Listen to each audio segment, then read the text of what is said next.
ата салтым асыл ұрам ардағым, бабалардың жалғастырар арманым, сан ғасырда қалпын ұлпас қадірім, өткенімді бүгін менен жалғадым. Қазағымның салт дәстүрі жаңылған, салт дәстүрді ардақтай қарайды.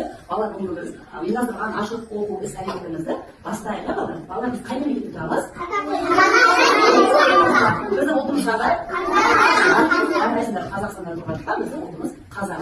Бала қалай ойлайсыңдар? Ұлттық құндылық дегеніміз не? Ұлттық құндылық дегеніміз не? Біздің ұлттық құндылықтарымыз, ол біздің салт дәстүріміз, ұлттық киімдер, ұлттық әшекейлер, ұлттық тағамдар, ұлттық киімдер, ұлттық әшекейлер. Дұрыс айтасың. Ал олар болса, балалар, ұлттық құндылық дегеніміз біздің ұлттық тағамдарымыз екен, иә? Киімдеріміз екен. Балалар біздің ұлттық құндылықтарымыз. Әр ұлттың өзінің ұлттық құндылықтары болады екен, өз ерекшеліктері болады екен, бір-біріне ұқсамайтын салт дәстүрлері болады. Салт дәстүріміз бар екен, міне бес тұсау кесек салт дәстүрі бар екенін көрмеді ма тағы?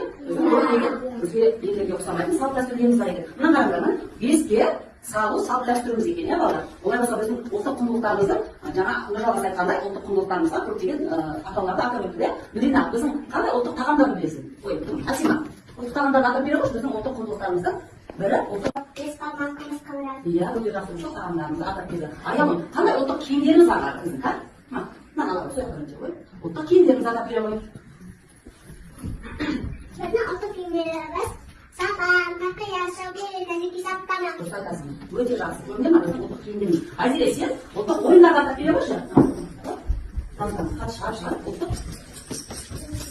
Ұлттық ойындарымыз ас ату, атан тартыс, қанталық ойын. Бірнеше тапсырмалар алып келдім ұлттық құндылық жайлы. Біздің бүгінгі ашық оқу іс әрекетімізде тақырыбы осы болады. Ұлттық құндылықты дәріптейік деген. Олай болса біз іс әрекетімізді ойын арқылы бастағымыз келіп отыр.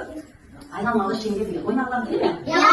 Олай болса мен ойынның шартын түсіндірген кезде мына алдымыздағы айналмалы шеңберді айналдырған кезде көрсеткісі қай жерге келіп тоқтаса, сол тапсырманы немесе ойынды орындайтын боламыз, иә балалар? Айналдырып жіберші қана, айналмалы шеңберді айналдыра қой. Қазір қай жерге келіп тоқтайды екен, иә? Соны көреміз. Қандай сурет түсті? Шаш өрісі, иә балалар? Шашым жайып кетті ғой. Ой, аяулы, мен байқамай қойдым, сенің шашың жайып келгеніңді. Жаңағы жоғарыда айтылған ырым тиылдардың есіне сақтап жүр. Жарай ма? Шашыңды жайма. Кел одан мен саған шашыңды көріп, шаш балтырап келген, келе ғой. Шашыңды көріп, жинады, кел мен саған көріп.